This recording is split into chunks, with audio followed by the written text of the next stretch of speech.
ሰላም ውድ ኢትዮጵያውያን በሀገር ቤትም በውጭም ያላችሁ፣ እንግዲህ ይህን ሰሞን ከሶሻል ሚዲያ ጠፍቼ አልነበርኩም። ችግር ገጥሞኝ ግን ዛሬ ተመልሻለሁ።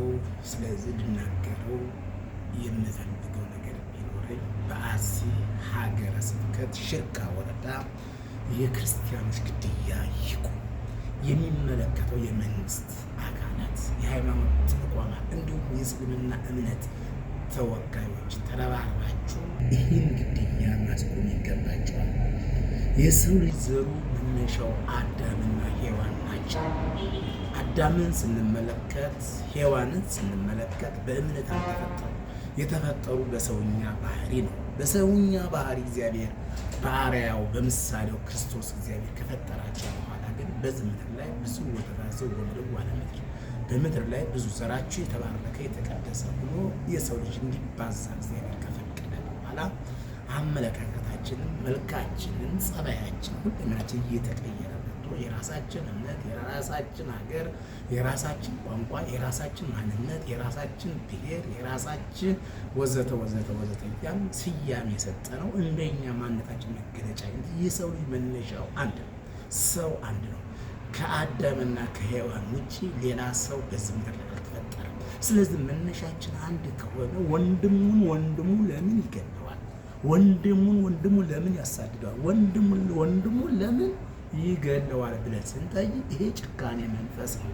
ከሰውኛ ባህሪ መውጣት ነው። እኛ ኢትዮጵያውያን በዓለም ላይ የሌለንበት እስቲ አህጉር ጥሩልኝ። በአውሮፓ፣ በአሜሪካ፣ በደቡብ አሜሪካ፣ በሰሜን አሜሪካ፣ በኤሽያ ከአንታርክቲካ በስተቀር በሁሉም በስድስቱ አህጉራት ውስጥ የኢትዮጵያ ተወላጆች አሉ።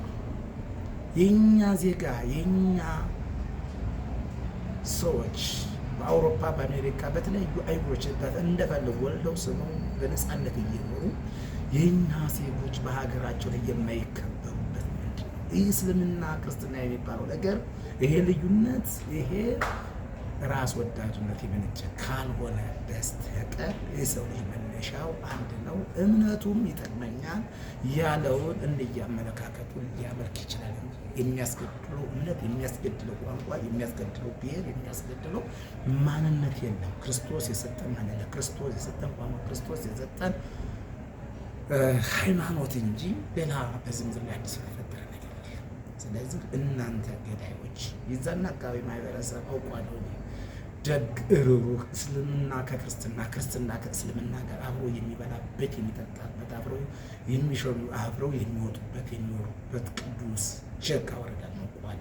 ስለዚህ እናንተ ሰርገ ገቦች ህዝበ ክርስቲያኑንና ህዝበ ሙስሊሙን ለማጠራት ለማጋጨት የፖለቲካ ስራችሁን ለመስራት የምትሯሯጡ ገዳዮች ቆም ብላችሁ አስባችሁ እስቲ እንደ ሰው ቆም ብላችሁ አስቡ። ሰው ነው ሆናችሁ አሳዩት።